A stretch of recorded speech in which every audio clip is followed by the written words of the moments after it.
YouTube, good to see you all again. It's been a little while. I've been on a bit of a holiday, so I had a break away from filming, so that's why there's been a gap between this and the last video. And it's just been nice to sort of catch up with family and have some family time as well. So you can see from the B-roll at the beginning that I actually went out with the boy, hoping to sort of film the video there really, but it's been really busy in the lakes. There was too many people milling around, so I decided to sort of film the talking bits at home. Anyway, he wasn't much of an assistant. He was more like he needed assistance, to be honest with you. So the topic of today's video is really going to be about using a telephoto lens and why I quite like to use these to take landscape photographs.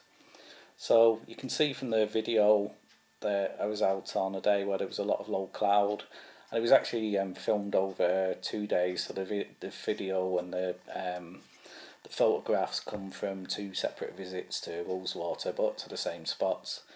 And what I like is when I look at the weather forecast, I see there's going to be a lot of low cloud and it's going to be that kind of sort of moody conditions like that. I decide quite often that I'm going to take my telephoto lens and try and pick out a few sort of little scenes there, because I find it a great lens in them conditions, particularly if there's no sky, because there's a bit of a whiteout, but what you can get is maybe some detail in the lower cloud that's just hugging the mountain tops or the hilltops, and again that's ideal for one of these lenses, so you can just pick out those little scenes and make a photograph that way. Okay, so as a disclaimer, I don't claim to be an expert. There's a lot of sort of more people with a bit more knowledge maybe on YouTube than me, but I have used these lenses a little while and I do like to use them, so I do have got like a sort of few tips that maybe could help other people that want to use these lenses as well, and these are just things I've picked up from using these lenses over the years. Okay, so one of the things I like about these lenses is I think that sometimes they can give you quite a dramatic look. So maybe by picking out a tree in the distance, it kind of compresses that scene a bit, so that tree looks a bit closer to the mountains behind it and it brings everything a bit sort of forward, I suppose, and as a result it can look just a bit more dramatic. So as well as adding drama that way, you can also pick out little scenes that stand out. So if you've got a bit of light that's just hitting one bit of land, you can zoom in on there, and it helps bring the drama out in that as well, just adds a bit of emphasis to it. So I'll show you an example now. So the first example I've got is this image. This was an image I took on the first trip there. As you can see, there was a bit of light just catching this tree. Also this tree's a little bit separated from everything else, it's sort of in a field on its own, and it just the way it was catching the light there just made it stand out, and combined with the low clouds in the background, it sort of gives this a really sort of dramatic image. And this was an image I was really quite pleased with on the day as well, particularly as that light that was hitting the tree was a bit warmer than everything else as well. And yeah, real nice image that I was really pleased with. Some things to point out maybe when using these lenses is there are a few things you need to be careful of.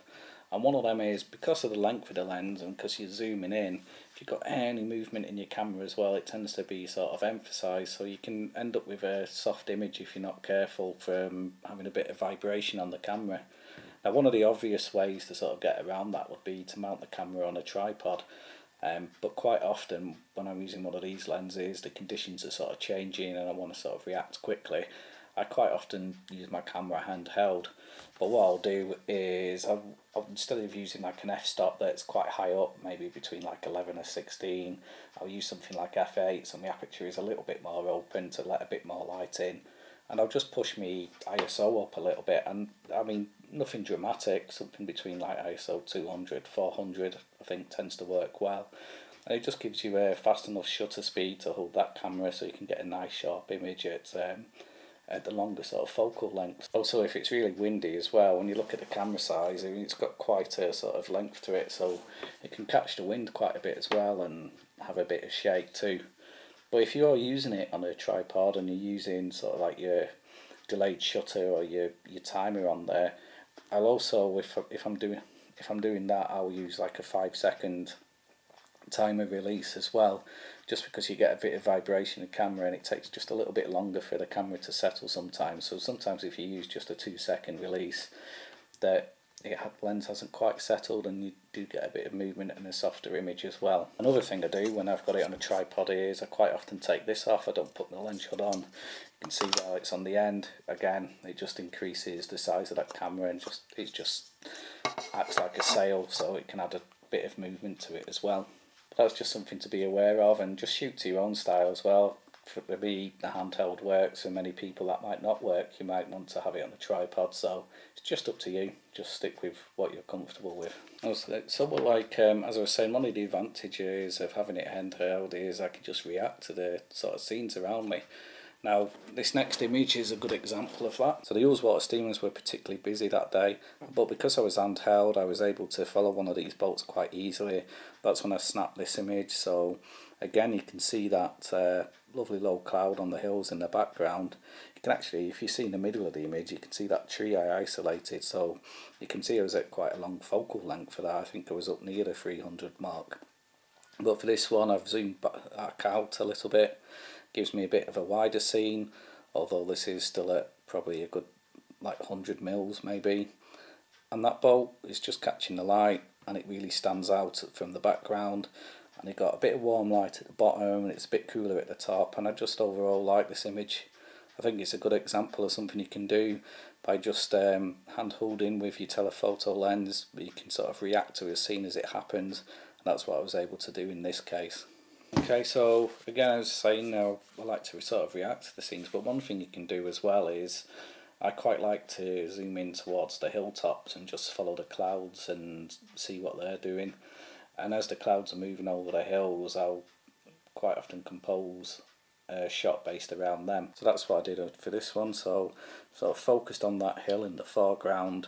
I really like the way the clouds were just sort of in between this hill and the one in the background, which gives the image a little bit of depth. But also I quite liked the fact that the clouds had broken a bit as well, and you could see some sky coming through, so there's a bit of blue in the image there. But yeah, no, this gives a nice sort of atmosphere on the day, and this photograph sort of catches it well. So with a wide angle lens, sometimes you're a bit more sort of limited. You might have only one composition really that's working, so you kind of got to just sit and wait for the conditions to be right, and just take photos on them times. And by having this telephoto lens, I can continually look around, and I can look around at all angles as well, so I can do a full 360 and just see what's happening and capture something that way. So another tip I've noticed from using these lenses maybe is sometimes I have a tendency to maybe zoom in a bit too far. So I'll pick out something that's nice and I'll zoom in, take my shot, and then when I get it back onto the screen at home, I've not really left enough room around that, or I'd wish that I'd just zoomed out a little bit. So sometimes what I'll do is I'll pick something out, zoom in on it, and then just come back a little bit, and that just gives me that bit more room at home, because you can always crop into the image a little bit if you want to get that composition right, but you can't really crop back out if you've not actually got that information on the edge of your frame. So that's just another little tip that I've found from using these lenses. So another thing I find with these lenses is it helps to really sort of keep your scene simple and not worry too much about some of the rules you maybe have in your head. Like quite often when you've got a nice wide angle shot, you want to really get an interesting foreground to sort of have that image sort of tell a story from front to back. But sometimes when you're zooming in, really what you want is quite a simple image, and if you worry about your foreground too much, it can sometimes get in the way. So I'll show an example here of an image I've taken, and what you can see is I've kept the foreground really simple. I've really just got a bit of water from the lake there, and the main thing that makes this up is just the shapes from the mountains in the background. So it's a really simple image, and it really is just based around those shapes. And there's a little bit of nice light just catching that hill in the background, which is what led me to sort of take this one in the first place. But yeah, it's the overall sort of shapes there from the mountains that I find quite pleasing in this one, and this is another image that I'm really quite happy with as well. Okay, so you've seen one or two images I took on those days while I was there, and they're images I'm really quite happy with. I pretty much went with the intention of just using the telephoto in those conditions. But before I go, maybe just have one more tip, if you can call it a tip. One of the things I've noticed is when you're particularly at the sort of longer focal lengths, it's actually a bit harder to focus sometimes. So when you're relying on the autofocus, it can struggle to give you a crisp image. So instead of 100% relying on the autofocus, sometimes what I'll do is I'll focus in, have the autofocus on. Once it's sort of locked on to where I'm looking, switch the lens onto manual, and then just make some fine adjustments with the focus myself. And then that way I usually get the image nice and sharp, although how sharp you want it, it's up to you. As long as it's acceptably sharp for the purpose that you want to use the image for, I guess, then it's fine. It doesn't always have to be the sharpest image in the world to be a great image, although that might be a bit controversial. But yeah, you can use that, and if you've got a mirrorless camera or one of the new cameras, quite often as well, once you've got the manual mode on, you can got a bit of focus peaking on the screen as well. That just helps you decide once if you're in focus or not, and that'll just help you get those images a bit sharper and stop you coming home with the disappointment of having a really soft image that you thought was great when you was out. Okay, so I'm going to end the video there. Probably a short one, but I'm sure you've got better things to do than listen to me all day.